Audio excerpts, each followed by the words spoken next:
Hi everyone, welcome back. कैसे हैं सब? तो जे एडवांस 2026 हो चुका है समाप्त। अब बारी है जे एडवांस 2027 की।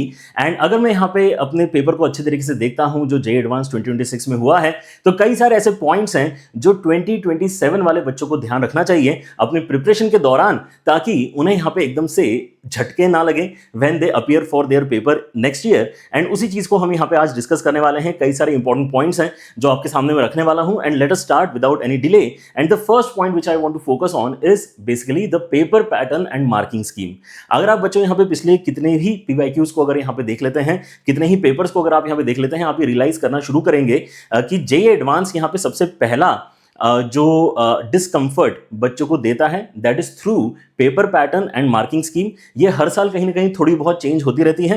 एंड एग्जाम में जाके जब आपको फील होता है कि यार इस बार जो मैं सोच के आया था उस तरह की मार्किंग स्कीम नहीं है, या जिस तरह का पैटर्न मैं एक्सपेक्ट कर रहा था वैसा पैटर्न नहीं है, तो वहीं से बच्चों को यहाँ पर थोड़ा थोड़ा डीरेल जे एडवांस करना शुरू कर देता है। ठीक है ना? सो हमें यहाँ पे कोशिश ये करनी है कि हम अपने साल भर की प्रिपरेशन अभी जो हमारी बची है उसके अंदर मल्टीपल पेपर्स अटेम्प्ट करें, जिसके अंदर अलग अलग पैटर्न के पेपर्स होना चाहिए, अलग अलग मार्किंग स्कीम के पेपर्स होना चाहिए, so that we get a very good feeling कि यार now we are able to tackle any kind of paper, any kind of marking scheme। क्योंकि अगर आप जेई एडवांस 2026 की अगर बात करें तो यहां पर सबसे पहली चीज जो आप नोटिस करेंगे वो क्या है कि पेपर 1 और पेपर 2 में नंबर ऑफ क्वेश्चन सेम नहीं थे।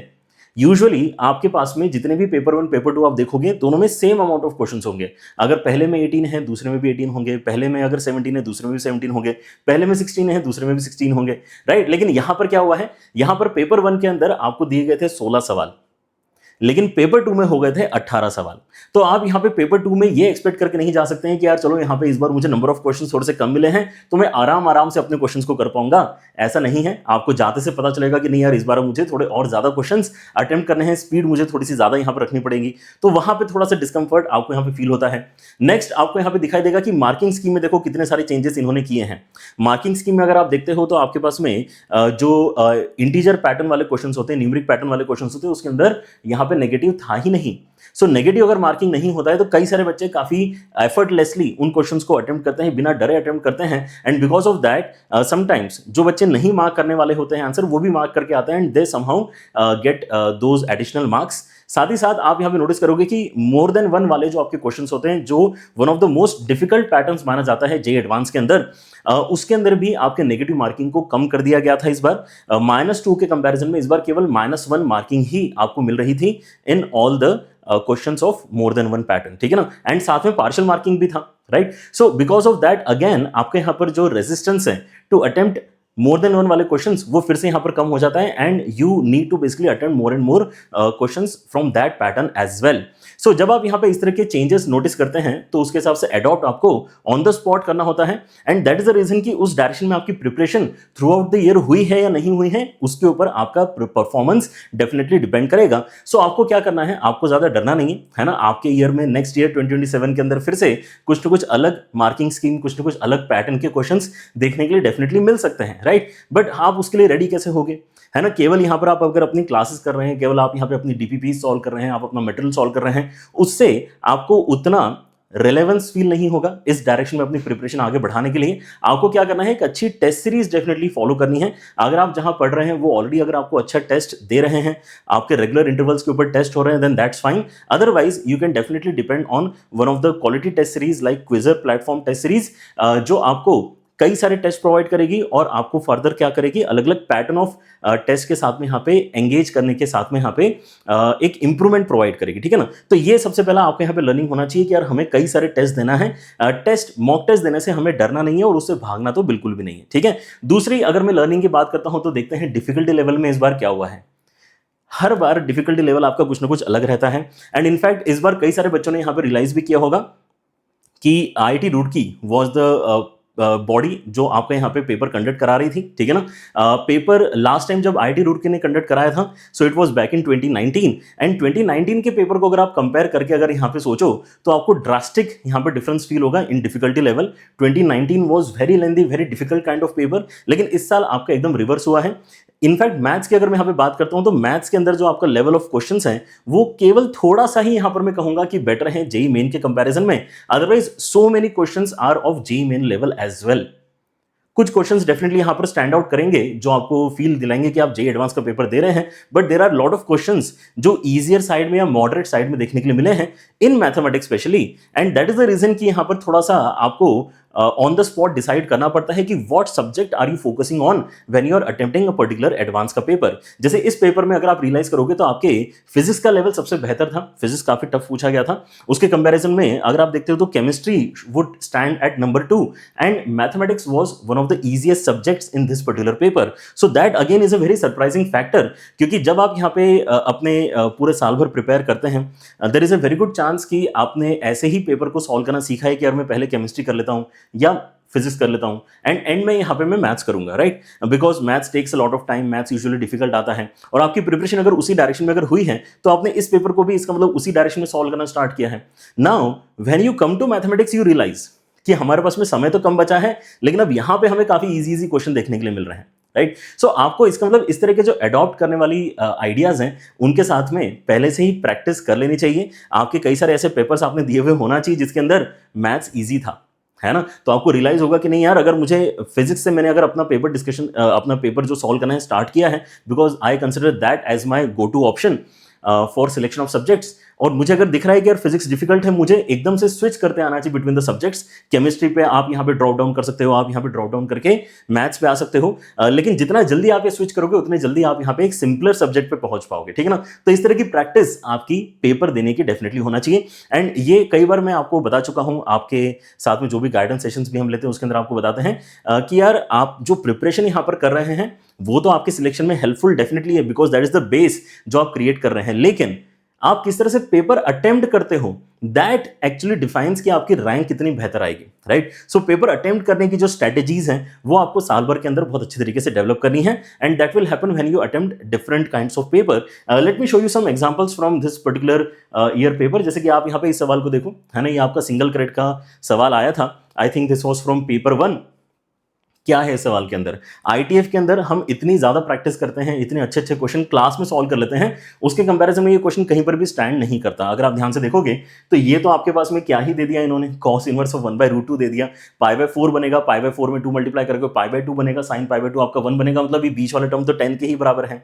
यहां आपको इंटर कन्वर्जन वाला कॉन्सेप्ट इस्तेमाल करना था कि आप tan इनवर्स 2 को लेटर से थीटा बोलते हो, so what your targeting is sin 2 theta, तो sin 2 थीटा का फॉर्मूला हम यहाँ पे कौन सा वाला लगा सकते हैं, 2 tan theta upon 1 plus tan square theta, उसको यूज करते से ही ये वाला टर्म भी आपका सिंप्लीफाई हो जाएगा, राइट। एंड यहां पर आपको कॉट इनवर्स ऑफ कॉट का ग्राफ याद कराया जाता है, क्लास में पढ़ाया जाता है, जिसकी मदद से आप यहाँ पे अपने इनपुट -11 को नोटिस करते हो कि किस ब्रांच के ऊपर लाई करेगा, उस ब्रांच की इक्वेशन लिख के आपका यहाँ पे भी आंसर आएगा, right. So all in all यहाँ पे तीनों ही सेक्शंस जो आपके थे बहुत ही बेसिक लेवल के यहाँ पर आपके आइडियाज टेस्ट किए जा रहे थे, एंड इन तीनों को यूज करके आपका काफी इजीली सी आंसर इस क्वेश्चन में निकल कर आता था, एंड आई बिलीव कि इससे बेटर क्वेश्चन इनफैक्ट कई बार जेईई मेन पूछ लेता है।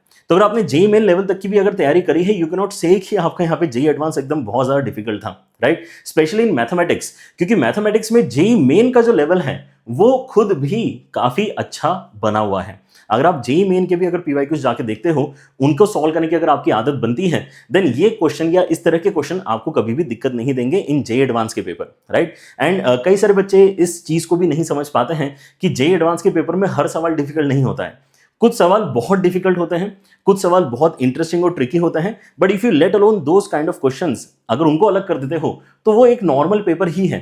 एंड देन अगेन यहाँ पर सवाल यही उठता है कि क्या आपने पेपर को अच्छे तरीके से सॉल्व करना सीखा है या नहीं सीखा है। अगर आपने सीखा है तो आप काफी इजीली इस तरह के क्वेश्चंस को फाइंड कर सकते हैं और अपने नंबर धीरे धीरे यहाँ पे बिल्डअप कर सकते हैं। और भी एग्जांपल्स आपको दिखाता हूँ। ये वाला सवाल देखो, है ना, वेक्टर्स के अंदर सबसे बेस फॉर्मूला जो आपको पढ़ाया जाता है वो मैग्नीट्यूड का ही है ना। आपको a प्लस बी के मैग्नीट्यूड को अगर सिंप्लीफाई करना है तो स्क्वायर करके सिंप्लीफाई करना होता है।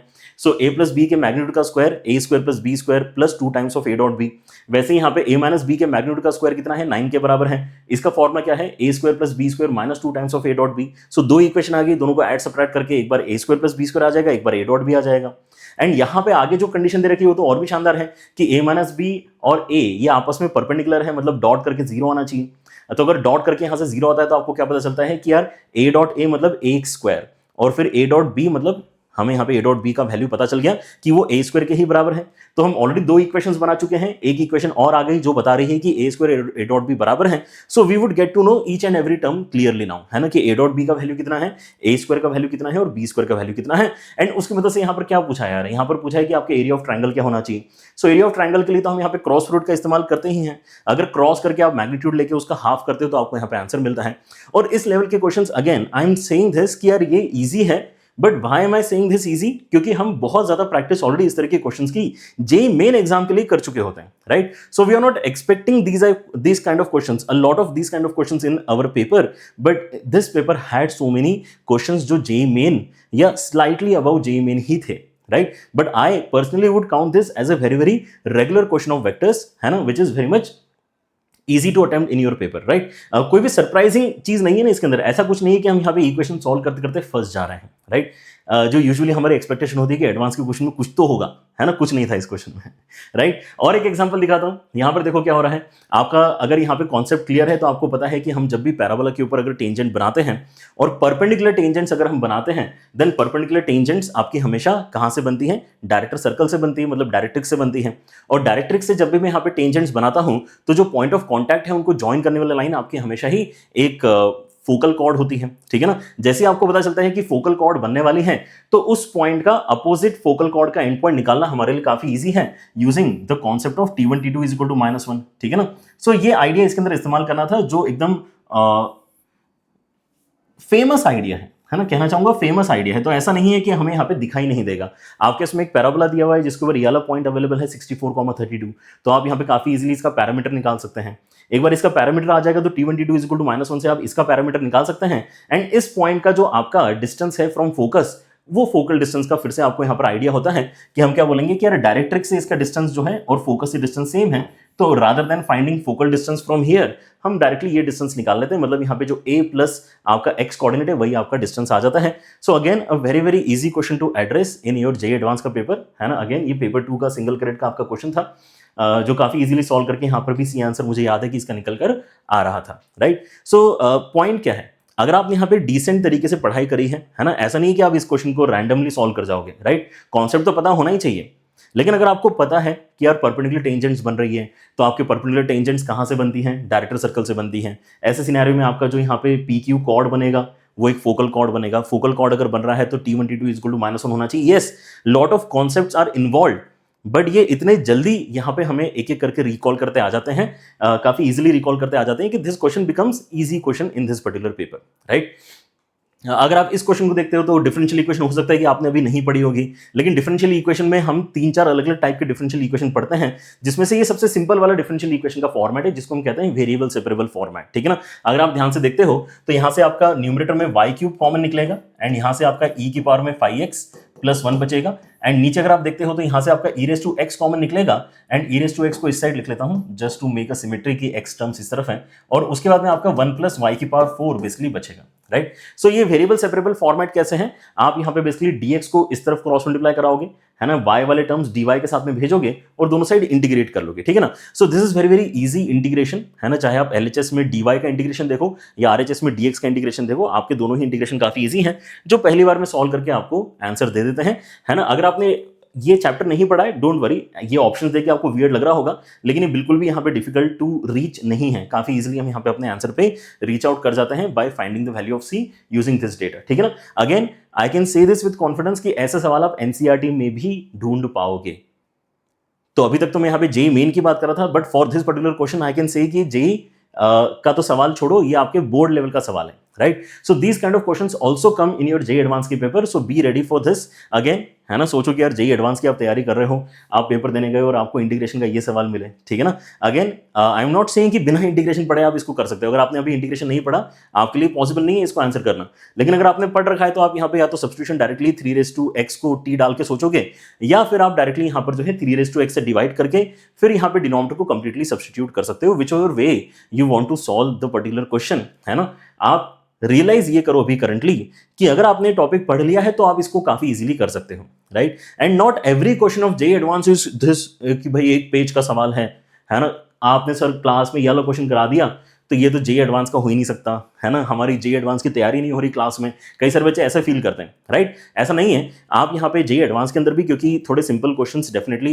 एनकाउंटर करते हो, ठीक है ना, so you should be ready for these kind of questions as well. तो आपका पेपर इजी था। फिर यहाँ पे स्टैटिस्टिक्स का क्वेश्चन इन्होंने सीधा सीधा पूछ लिया, right. Stats is one of the chapters जो आपके लिए हाईली प्रॉफिटेबल चैप्टर से टू प्रिपेयर, क्योंकि जेई मेन के अंदर भी सवाल आते हैं, जेई एडवांस के अंदर भी सवाल आते हैं, और जेई मेन में जितनी आपने यहाँ पे तैयारी करी है उतनी ही तैयारी यहाँ पर चाहिए। केवल फॉर्मुला आपको पता होना चाहिए कि आपके मीन का फॉर्मुला क्या है और आपके वेरिएंस का फॉर्मुला क्या है। फॉर्मुला एप्लीकेशन से ये क्वेश्चन सॉल्व किया जा सकता है, ठीक है ना। तो सो many questions I have shown already, 1 2 3 4 5 6, है ना, 6 सवाल तो मैंने यहाँ पर आपको दिखा दिए जो काफी इजी साइड में मुझे यहाँ पर लगे। लेकिन ये वाले क्वेश्चन जो मैंने आपको दिखाए हैं, ये पर्टिकुलर आप नोटिस करोगे कि अभी एक पैटर्न को यहाँ पर देख रहे हैं, है ना, single correct and integer pattern के सवाल मैंने आपको यहाँ पर दिखाए हैं, ठीक है ना, जो इस पेपर में थोड़े से इजी, है ना, साइड में थे।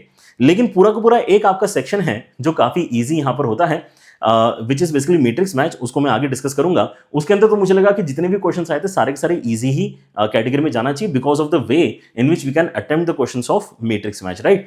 Then let us talk about the texture of the question, ठीक है ना। Now question texture is something that we talk about highly at MathonGo, क्योंकि हम यहाँ पे क्वेश्चन की जो फील है ना, उसको भी यहाँ पे समझने की कोशिश करते हैं। एंड आपने भी अगर यहाँ पे लेटेस्ट से अभी AYJR अगर दिया होगा, जो एडवांस का भी रिसेंटली लास्ट वीक हमने लिया था, सो आपने रियलाइज किया होगा कि यार जिस तरह के क्वेश्चंस आपको दिखाई दे रहे थे AYJR के अंदर, बिल्कुल वैसे ही दिखने वाले सवाल आपको एक्चुअल पेपर में भी मिल रहे हैं, right. So that is what we refer to as when we say कि हम क्वेश्चन टेक्सचर का भी यहाँ पर ध्यान रखते हैं कि आप अगर क्वेश्चंस को देखते हो, है ना, तो आप काफी इजीली आइडेंटिफाई कर पाते हो कि ये क्वेश्चन जेई मेन का होना चाहिए, ये क्वेश्चन जेई एडवांस का होना चाहिए, just by looking at the question, भले उसके ऊपर टैगिंग नहीं की हुई है, राइट।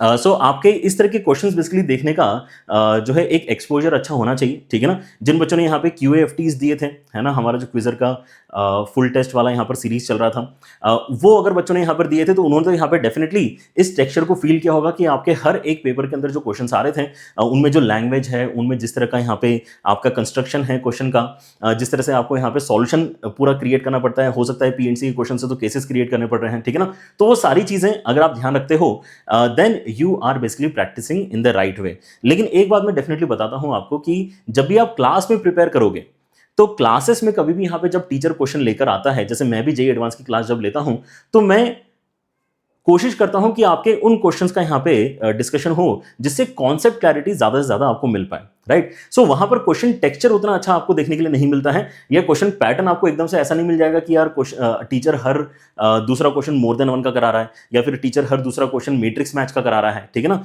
क्योंकि वहां पे सिखाना ज्यादा जरूरी है रादर देन क्वेश्चन सॉल्विंग। अगर आपकी प्रैक्टिस क्लास लगी है जिसके अंदर आपके क्वेश्चंस की प्रैक्टिस चल रही है, तो वहां पे it make sense for teacher to take different pattern of questions.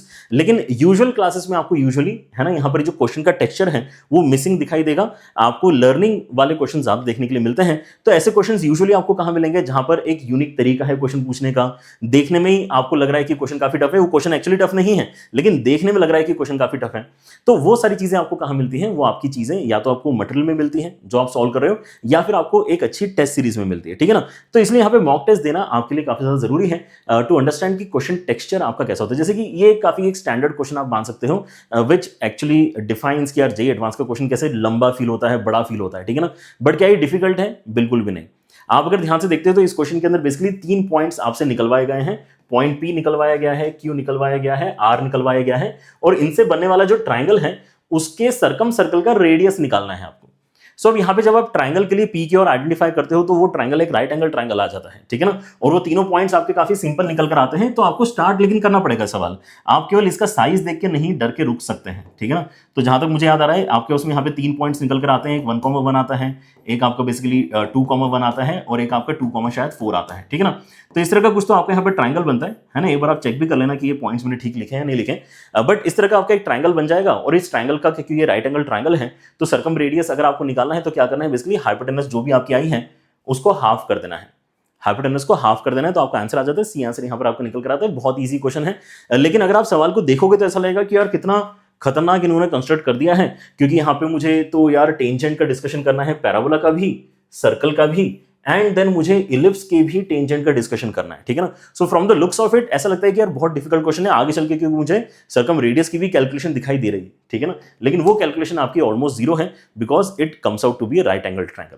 Alright, so सवाल का स्ट्रक्चर आपका यहाँ पे किस तरीके से है, जेईई एडवांस जिस तरह से स्ट्रक्चर रखता है बिल्कुल उसी स्ट्रक्चर में यहाँ पर जो है ये सवाल आपसे पूछा गया है, ठीक है ना। सो मेक श्योर कि अगर आप यहाँ पे अपनी प्रैक्टिस कर रहे हैं, साल भर अभी आपके इसमें और है, सो इस तरह के क्वेश्चंस आपके देखे हुए होना चाहिए जो एक्चुअली डिफिकल्ट नहीं है लेकिन देखने में डिफिकल्ट लगते हैं, क्योंकि ऐसे क्वेश्चन जब आपको पेपर में मिलेंगे तो आप यहाँ पे क्वेश्चन सिलेक्शन की जो बात करते हैं ना कि यार हमें इजी क्वेश्चन सिलेक्ट करके उनको आंसर करना चाहिए अगर हमें अच्छी रैंक निकालनी है तो वहां पे गड़बड़ हो जाती है। आप ऐसे सिंपल वाले क्वेश्चंस भी छोड़कर आगे बढ़ने की कोशिश करते हो कि यार ये अच्छा दिख नहीं रहा, right. So be very very comfortable with the question texture as well जो जेईई एडवांस में पूछा जाता है, ऑलराइट। और क्या लर्निंग है हमारी यहाँ पे, लर्निंग ये है कि यार मैट्रिक्स मैच पैटर्न आपका ऑलमोस्ट हर साल पूछा जा रहा है, और मैट्रिक्स मैच पैटर्न अगर आपको मिलता है आपके पेपर में तो मान के चलो कि यार वो उस पर्टिकुलर पेपर का सबसे इजी वाला सेक्शन होने वाला है, ठीक है ना। जस्ट बिकॉज द आइडिया कि यार हम ऑप्शन एलिमिनेशन से भी काफी सारे क्वेश्चंस को एड्रेस कर सकते हैं, आंसर कर सकते हैं, ठीक है ना।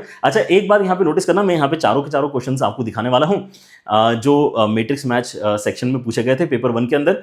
सो 2 टाइप के क्वेश्चंस आपको मैट्रिक्स मैच में यूजुअली मिलते हैं। वन पैटर्न इज दिस, जहां पे कुछ दिया नहीं है, केवल लिस्ट 1 लिस्ट 2 है, आपको यहाँ पे ज्वाइन करनी है ना, कि कौन सा ऑप्शन किसके साथ में। तो this feels like solving 4 questions, कुछ है नहीं मतलब इसके अंदर, राइट। ये वाला क्वेश्चन भी देखो, ये वाले क्वेश्चन में भी यहाँ पे कोई ऊपर इंफॉर्मेशन नहीं दी है, केवल लिस्ट 1 लिस्ट 2 आपको ज्वाइन करनी है। लेकिन ये वाला क्वेश्चन जो है ये थोड़ा सा अलग पैटर्न का सवाल आप मान सकते हो, जहां पे पहले कुछ है information. So it more like feels like a passage वाला सवाल कि आपको पहले कुछ इंफॉर्मेशन दी है, उसको सॉल्व करना है, and once you solve that particular information तो ये नीचे वाली चीजें एकदम से झटझट आपकी सॉल्व हो जाती है, मार्क हो जाती है, ठीक है ना। And then the 4th question was again on the same pattern जो पहले 2 क्वेश्चंस थे। सो एक्चुअली यहाँ पे जो 4 क्वेश्चंस आपसे पूछे गए थे उस पर्टिकुलर सेक्शन में 3 सवाल आपके डायरेक्ट मैच द कॉलम वाले थे, है ना, विच feels like solving 4 questions, and एक सवाल आपका थोड़ा बेटर क्वालिटी का मैं मान सकता हूं जिसके अंदर इनिशियल पैसेज आपको सॉल्व करके फिर नीचे चीजें पूछी गई थी। दोनों ही पैटर्न जेईई एडवांस में पहले भी पूछे जा चुके हैं, तो it was not a surprise as far as the pattern was concern, ठीक है ना। लेकिन हम यहाँ पे बात करना चाहते हैं कि आपका जो मैट्रिक्स मैच पैटर्न है इसकी प्रैक्टिस आपने अच्छे तरीके से करना क्यों चाहिए, क्योंकि ये ऑप्शन एलिमिनेशन से काफी इजीली सॉल्व किया जा सकता है, ठीक है ना। एंड इसके लिए मैं थोड़ा सा यहाँ पर आपको ले जाना चाहूंगा directly on the 4th question जो आपका पूछा गया था, ठीक है ना। This was the last question of paper 1 in mathematics, ठीक है ना। 16 क्वेश्चन ही आए थे उसके अंदर, this was the last one. तो अगर आप ध्यान से देखते हैं तो आपको है ना क्या रियलाइज होना चाहिए कि मेरे पास में ऑलरेडी कुछ ऑप्शंस हैं, मेरे पास ऑलरेडी कुछ ऑप्शंस हैं जिनमें से मुझे करेक्ट ऑप्शन सिलेक्ट करना है। तो आप यहां पे देखो कि अगर आपके पास में P आप सॉल्व करोगे, है ना, आप P वाले स्टेटमेंट को यहां पे सॉल्व करोगे, कुछ ना कुछ आपका आंसर निकल कर आएगा। सो अगर आपका आंसर लेटर से 4 निकल कर आ जाता है तो फिर तो ये क्वेश्चन खत्म हो गया ना, मुझे आगे Q R और S तो सॉल्व करना ही नहीं पड़ेगा, क्योंकि मेरे पास यहां पे डोमिनेंटली 3 प्रेजेंट था, लेकिन मैंने यहां पे जब सॉल्व किया तो 4 आ गया, राइट। तो this gives us some idea कि नहीं यार शायद ऐसा नहीं ऑप्शन इन्होंने रखा होगा, इन्होंने इतना डायरेक्ट ऑप्शन थोड़ी रखा होगा कि यार इतने मेहनत से उन्होंने पूरा क्वेश्चन कंस्ट्रक्ट किया है, लेकिन मैं बस इस सिंपल से सर्कल वाले क्वेश्चन को सॉल्व करके अपने आंसर तक पहुंच पा रहा हूं, राइट। सर्कल वाला क्वेश्चन वैसे सॉल्व करना मुश्किल काम नहीं है, देखो यहां पर ध्यान से, सर्कल है, उसका सेंटर दिया हुआ है और बोल रहा है कि इस लाइन को टेंजेंट है, तो परपेंडिकुलर ड्रॉप डाल के जो डिस्टेंस आएगा वो आपका रेडियस के बराबर होगा, ठीक है ना। सो क्वेश्चन का क्वालिटी वैसे अगर देखोगे तो वैसे भी बहुत पुअर है ना, ये आप बहुत इजीली इस क्वेश्चन को एड्रेस कर सकते हो, कोऑर्डिनेट ज्योमेट्री का बहुत इजी क्वेश्चन है, ठीक है ना। But if you look at the options, मैं ये कहना चाहता हूं कि आप इसको बिना सॉल्व के भी आंसर कर सकते हो, क्योंकि ऐसा लग रहा है ना कि यार देखो इन्होंने 3 ऑप्शंस में यहां पे 3 यूज किया है और एक ऑप्शन में 4 यूज किया है, तो यहां पे इसका शायद 3 ही होना चाहिए आंसर। जो ज्यादा डोमिनेंटली प्रेजेंट आपको वैल्यू दिखाई दे रही है उसके होने के चांसेस ज्यादा हैं। वैसे अगर मैं Q की बात करता हूं तो 1 एंड 4 के कंपैरिजन में 2 आपको ज्यादा नजर आ रहा है, 2 एंड 4 के कंपैरिजन में 1 आपको ज्यादा नजर आ रहा है, एंड यहां पे आपको 5 ज्यादा नजर आ रहा है, isn't it? राइट। सो अगर आप ध्यान से देखते हैं तो ये वाला पैटर्न इतना पुअर है ना, क्योंकि इससे आपकी डिफिकल्टी लेवल एकदम से ड्रॉप डाउन हो जाती है, इसलिए पुअर कह रहा हूं। ये वाले क्वेश्चन पैटर्न में आप अगर नोटिस करो तो अभी यहां पर आपको क्या दिखाई देता है कि यार बी ऑप्शन जो है ना, बी ऑप्शन के अंदर चारों ही डोमिनेंट जो आपके यहां पे पॉसिबिलिटीज है वो एग्जिस्ट करती हैं, ठीक है ना। यहां पे 3 एग्जिस्ट करता है बी ऑप्शन में, यहां पे 2 एग्जिस्ट करता है, यहां पे 1 एग्जिस्ट करता है, यहां पे 5 एग्जिस्ट करता है। तो अगर डोमिनेंट वाला गेम आप यहां पे खेलोगे तो इसका आंसर बी ही होना चाहिए, which actually is the right answer for this question, right. So अभी हमने कुछ भी सॉल्व नहीं किया इस पेज के ऊपर, हमने केवल अपने ऑप्शंस को यहां पर ध्यान से देखा है, and this gives us some idea कि यार शायद इसका आंसर ना बी ही होना चाहिए, एंड अगर आप सॉल्व करोगे तो बी ही आएगा। बट अगेन अगर आपको सॉल्व करना है तो आप यहां पर रियलाइज करो कि आपके सारे ऑप्शंस तो कभी भी आपको सॉल्व नहीं करने पड़ते हैं। सो भले ही आपके यहाँ पे मैट्रिक्स मैच में ऐसा आपको फील होगा कि आप यहाँ पे 4 क्वेश्चंस दे रहे हो सॉल्व करने के लिए, लेकिन चारों को भी सॉल्व ही नहीं करने पड़ेंगे, बिकॉज अगेन आपके इसमें यहाँ पर क्या है, सिलेक्शन के लिए कुछ ना कुछ यहाँ पे सिंगल करेक्ट फॉर्मेट में चीजें दे रखी हैं। जैसे अगर आप इस क्वेश्चन को देखते हो तो यहाँ पे आप क्या रियलाइज करोगे कि पहले वाले को सॉल्व करना इजी है क्या, है ना, आप इसको उस तरफ भेज सकते हो, तो यहाँ पे 1 माइनस कॉस की पावर 4 आपका किस में कन्वर्ट हो जाएगा बड़े इजीली, ठीक है ना, ए स्क्वायर माइनस बी स्क्वायर हो जाएगा, और 1 माइनस कॉस स्क्वायर को आप साइन स्क्वायर लिख सकते हो, तो दोनों साइड से साइन स्क्वायर कॉमन निकाल के फिर आप यहाँ पे साइन स्क्वायर को जीरो करके कॉस में अपनी इक्वेशन आगे प्रोसीड करोगे। सो काफी सिंपल क्वेश्चन है, यहाँ पे चारों ही क्वेश्चन आप देख सकते हो कि लेवल पॉइंट ऑफ व्यू से अगर बोला जाए तो ये एनसीईआरटी एंड बोर्ड लेवल के चारों क्वेश्चन है जिनको आपको मिक्स करके एक मैट्रिक्स मैच बना के दे दिया है, राइट। और इस तरह का पैसेज पहले भी आपका इक्वेशन सॉल्विंग पे जेईई एडवांस ने ही पूछ रखा है, ठीक है ना, आप अपने पीवाईक्यूज में जाके देख सकते हैं, बिल्कुल सिमिलर पैटर्न पे एक सवाल आ चुका था, right. So the point is कि ऐसे सवाल को देख के डिफिकल्ट तो कोई भी नहीं बोल रहा है, आप यहाँ पे सॉल्व करना स्टार्ट करोगे तो आपका पी का जो आंसर है जहां तक मुझे याद आता है ये 5 पे जाता है, ठीक है ना। फिर आप यहाँ पे इसको भी देखोगे तो बिल्कुल सिमिलर पैटर्न है, इसके अंदर तो और अच्छी बात है कि आप यहाँ पे साइन स्क्वायर को उस तरफ लेके जाओगे तो कॉस स्क्वायर ही बन गया, ठीक है ना, तो कॉस स्क्वायर इस तरफ लेके आओ, कॉस स्क्वायर कॉमन निकालो तो आपको फिर से यहाँ पे दो सिंपल इक्वेशंस मिलेंगी जिनको आप सॉल्व कर सकते हो, ठीक है ना। इसको जब आप सॉल्व करते हो तो आपको यहाँ पे 3 पे जाता है।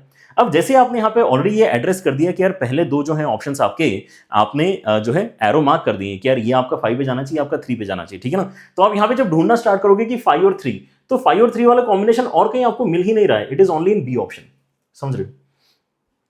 5 और 3 वाला कॉम्बिनेशन अगर आपने सॉल्व कर लिया, राइट, तो मेरा कहने का मतलब क्या है कि या तो आपका क्वेश्चन स्ट्रक्चर इतना पुअर होता है कि आपको कुछ भी सॉल्व किए बिना भी अपना आंसर बताते आ रहा है, या फिर आपके उसमें क्वेश्चन ऐसा होता है जिसमें आप कम से कम मेहनत के साथ भी अपने आंसर निकाल कर आगे बढ़ सकते हो, ठीक है ना। Why should I solve anything more than that, अगर मैंने यहाँ पे पी का आंसर 5 एंड क्यू का आंसर 3 निकाल लिया है तो, ठीक है ना, ये कॉम्बिनेशन और कहीं किसी भी ऑप्शन में एग्जिस्ट ही नहीं करता। I need not solve my R and S options, ठीक है ना। लेकिन अब प्रॉब्लम क्या है कि आपके उसमें जब भी इस तरह का जो पैटर्न का प्रैक्टिस है अगर आप उसकी बात करते हो, सो इस तरह के पैटर्न की प्रैक्टिस आप या तो अपने जो आपको मटेरियल है आपके पास में जहां पर भी आप पढ़ाई कर रहे हैं, ठीक है ना, वहां पे कोई एक सेक्शन होगा हर एक चैप्टर के अंदर जहां पे मैट्रिक्स मैच दिया होता है, तो कितने मैट्रिक्स मैच आपको मिल जाएंगे, ठीक है ना। इस एक सिंगल पेपर में 4 मैट्रिक्स मैच आपको मिले हैं, आपको 4 या 5 मैट्रिक्स मैच हर एक चैप्टर के हो सकता है कि आपके मटेरियल में मिल जाए, ठीक है ना। लेकिन वहां पे जो आपकी प्रैक्टिस हो रही है, ठीक है ना, वो उतनी सफिशिएंट आपको फील नहीं होगी। वो हो सकता है कि आपके क्वेश्चन भी थोड़े से रेगुलर से क्वेश्चन हो जहां पे ये सारी चीजें आपकी प्रैक्टिस नहीं हो पा रही है, ऑप्शन एलिमिनेशन जैसी। सो इसके लिए आपको क्या करना है, अगेन ऐसे क्वेश्चन देखने के लिए आपको टेस्ट सीरीज का ही सहारा लेना होगा, ठीक है ना। अलग अलग पैटर्न अगर आपको जेईई एडवांस के एक्सप्लोर करने हैं, ठीक है ना, then yes you can solve some good material जिसके अंदर आपके क्वेश्चंस होते हैं अलग अलग पैटर्न के। जैसे ब्लैक बुक के अंदर भी आपका अगर आप देखते हो तो अलग अलग आपके पैटर्न के क्वेश्चंस आपको देखने के लिए मिलते हैं, राइट। मोर देन वन हो गया, आपका इंटीजर पैटर्न हो गया, आपके सब्जेक्टिव क्वेश्चंस भी हैं इनफैक्ट उसके अंदर, एंड देन मैट्रिक्स मैच भी उसके अंदर एग्जिस्ट करता है, ठीक है ना। ऐसे ही आप यहाँ पे कोई एक अच्छी बुक सॉल्व कर सकते हो, बट टेस्ट सीरीज के अंदर जो विद प्रेशर आपको यहाँ पे सॉल्व करना पड़ता है, वहां पे ये सारी चीजें सोचने का ज्यादा मन करता है कि क्या मैं यहाँ पे कम से कम चीजें सॉल्व करके भी अपने फाइनल आंसर तक पहुंच सकता हूँ या नहीं। इनफैक्ट अगर आप ध्यान से देखोगे तो इस क्वेश्चन के अंदर बाकी दोनों ऑप्शंस थोड़े ज्यादा पेनफुल थे, क्योंकि यहाँ पे हाफ एंगल फॉर्मूले को चेंज वगैरह करके आपको यहाँ पे आगे बढ़ना था, लेकिन हमने सॉल्व ही नहीं किया है उसको, right. So that is how you should think of it. And एक और चीज इसी एग्जाम्पल के साथ में यहाँ पर आपको बताना चाहूंगा कि आपका जो पेपर होता है उसके अंदर आप ये देखोगे कि कई बार किसी डिफिकल्ट सब्जेक्ट के इजी क्वेश्चन भी आपको देखने के लिए मिल जाते हैं। जैसे ये क्वेश्चन आपका कॉम्प्लेक्स नंबर्स का है, राइट, क्योंकि आपको अल्फा बीटा इस इक्वेशन के रूट्स बताएं और ये इक्वेशन जो है आपके ओमेगा स्क्वायर रूट्स वाली इक्वेशन है, ठीक है ना। मतलब यहाँ पे ओमेगा क्यूब की वैल्यू 1 होती है ना, मतलब ओमेगा की पावर 3 करके आप कितना भी हायर पावर कर दो, है ना, तो आपको यहाँ पे हमेशा 1 वैल्यू मिलेगा। वो कॉन्सेप्ट यहाँ पर इस्तेमाल हो रहा है, और 1 प्लस ओमेगा स्क्वायर आपका वैल्यू कितना होता है, 0 के बराबर होता है, वो कॉन्सेप्ट इस्तेमाल हो रहा है। इन दो बेस कॉन्सेप्ट के ऊपर तो जेईई मेन भी सवाल हमेशा पूछता है, राइट। एंड आपके स्कूल लेवल पे भी आपके जो क्यूब रूट्स ऑफ यूनिटी का सवाल है ना, आपने देखा ही होगा, राइट। सो लेवल इस क्वेश्चन का भी बहुत लो है, बट क्योंकि ये मैट्रिक्स मैच पैटर्न में है और आपने अगर इस तरह के क्वेश्चंस को पहले एड्रेस नहीं किया है, just because of the size of the question आपको यहाँ पर लगता है कि अरे शायद बहुत डिफिकल्ट क्वेश्चन है, ठीक है ना। तो इस चीज से हमें यहाँ पे डेफिनेटली बचना है। आप यहाँ पे किसी भी एक टॉपिक को पूरी तरह से छोड़ के बिल्कुल मत जाना, ठीक है ना, क्योंकि अगर बाय चांस कॉम्प्लेक्स नंबर आप छोड़ के जाओगे, बिल्कुल कंप्लीटली छोड़ के जाओगे, तो फिर ये क्वेश्चन आपको छोड़ना पड़ेगा, राइट। एंड अगर आप थोड़ा बहुत भी करके जा रहे हो तो this question is definitely one of the questions जिसको आप आंसर कर सकते हो काफी इजीली, राइट। सो ये एक अलग लर्निंग है जो हमने यहाँ पे इसी सेक्शन में कवर कर ली। And now if you move on to the weightage of class 11th and 12th, ये चीज तो मेरे ख्याल से आपको हमेशा से पता होगी कि क्लास 12th का वेटेज ज्यादा रहता है, and this thing you can notice in all the 3 subjects physics chemistry maths in year 2026 as well. So my point is this कि अगर आपका यहाँ पे 11th अगर उतना अच्छे तरीके से प्रिपेयर्ड नहीं भी है, अगर आप क्लास 12th में हैं तो क्लास 12th अच्छे से कर लो, लेकिन इतने अच्छे से करो कि जब आप यहाँ पे नवंबर दिसंबर में बैठे हो और अपने प्रिपरेशन को एनालाइज कर रहे हो, आपको एटलीस्ट ये कॉन्फिडेंस के साथ में बोलते आना चाहिए कि क्लास 12 तो मेरा कंप्लीटली प्रिपेयर्ड है, मुझे बस क्लास 11 की जो वीकनेसेस है उनको दूर करना है, and I would be ready for attempting my JEE main का पेपर इन जनवरी। ठीक है ना, क्योंकि जेई मेन से ही आपने यहाँ पे विनिंग स्टार्ट हो जाती है। ठीक है ना, अगर आप जेई मेन फर्स्ट अटेम्प्ट में ही अच्छा करते हो, 99+ परसेंटाइल लेकर आते हो, तो आपका फोकस एकदम से यहाँ पे शिफ्ट हो जाता है on advance preparation, and that is where students actually have a lot of time, जहां पे वो नए नए क्वेश्चंस, एडवांस लेवल के क्वेश्चंस प्रैक्टिस करना स्टार्ट कर सकते हैं। ठीक है ना, अगर आपका फर्स्ट अटेम्प्ट जेई मेन का उतना अच्छा नहीं जाएगा, then you will have to basically prepare and work on your JEE Main kind of questions only, है ना, for your next attempt as well. बीच में आपको बोर्ड्स वगैरह भी आता है। ठीक है ना, तो आप अगर यहाँ पे 12th अगर कर रहे हो, अच्छे से कर रहे हो, तो आप यहाँ पे बोर्ड्स में ज्यादा चिंता नहीं करोगे, है ना, आप जेई मेन में ज्यादा चिंता नहीं करोगे, और जेई एडवांस में भी आपका वेटेज हाई है, तो आपका 50% से ज्यादा वेटेज अगर 12th का है। ठीक है ना, अगर आप 12th अच्छे से कर लेते हो तो आपका यहाँ पे सिलेक्शन तो देखो हो ही रहा है, ये पक्की बात है, क्योंकि 50% से हाई वेटेज हम सालों से देखते आ रहे हैं कि 12th के टॉपिक्स का बना हुआ है, राइट। सो 12th अच्छे से करो is another learning that we have from this paper again. And साथ ही साथ आपका यहाँ पे, जैसे कि मैं इतने सारे आपको यहाँ पे अलग अलग इंस्टेंसेस बता चुका हूँ जहाँ पे टेस्ट सीरीज का इंपॉर्टेंस निकल कर आता है। सो क्विज़र टेस्ट सीरीज जो आपकी one of the most relevant test series है, वो आपके पास में डेफिनेटली होना चाहिए। आप कहीं से भी पढ़ाई कर रहे हैं, आई अंडरस्टैंड कि आपको बहुत अच्छे टीचर्स मिल रहे होंगे, वो आपको हर लेवल के क्वेश्चन सॉल्व करवा रहे होंगे, लेकिन केवल लर्निंग अगर आप देखते हैं तो इतने सारे बच्चे अच्छे लेवल पे लर्निंग करते हैं, लेकिन कुछ बच्चों का ही सिलेक्शन क्यों होता है, ये अपने आप से आपको पूछना पड़ेगा। ये वो बच्चे होते हैं जिनको पेपर अच्छे तरीके से सॉल्व करते आता है, और पेपर अगर आपको अच्छे तरीके से सॉल्व करना है तो आपको बहुत सारे पेपर देने पड़ते हैं। ठीक है ना, सो बहुत सारे पेपर अगर आपको देने हैं, then you should have a test series जिसके अंदर पहले तो बहुत सारे पेपर हैं, बट देन केवल quantity is not that important, quality of the paper and the quality of the questions also matter a lot. तो हर एक चीज को अगर आप ध्यान से देखते हो तो आपका एक अच्छा टेस्ट सीरीज ज्वाइन करने का जो इंपॉर्टेंस है आपको फील होता है।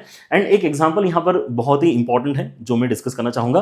आप यहाँ पर देखो कि एग्जैक्टली जो सवाल आपके जेईई एडवांस 2026 में आया है, और ये जो सवाल AYJR में पूछा गया था, AYJR इनफैक्ट जो क्विजर टेस्ट सीरीज है उसका ही सेक्शन है, लेकिन वो कैसा है, ओपन टेस्ट सीरीज है, फ्री टेस्ट सीरीज है, जो सभी बच्चे अटेम्प्ट कर सकते हैं फ्रॉम द प्लेटफॉर्म मैथन को। ठीक है ना, सो AYJR के अंदर ये वाला सवाल पूछा गया था, है ना, जिसके अंदर बस यहाँ पे अगर आप क्वांटिटी देखते हो तो आपका सेट यहाँ पे छोटा है, यहाँ पे 5 है, यहाँ पे 10 है, और आपको यहाँ पे एग्जैक्टली 42 एलिमेंट्स का जिक्र है, जबकि यहाँ पर आपके 11 एलिमेंट्स का जिक्र है। बाकी एग्जैक्टली सेम क्वेश्चन आपको देखने के लिए मिला है। ठीक है ना, वेरी रेयरली दिस हैपेंस कि आपके एग्जैक्टली क्वेश्चंस मैच करते हैं, but to this extend match करना इज अमेजिंग, है ना। सो यू कैन अंडरस्टैंड जो टीम बेसिकली यहाँ पर बैठकर आपके पेपर्स बना रही है इन क्विजर प्लेटफॉर्म, वो कितनी इन लाइन है with the kind of questions that can come in your paper, and that is the added advantage that you have of joining additional test series जो आपके परफॉर्मेंस को boost करती है।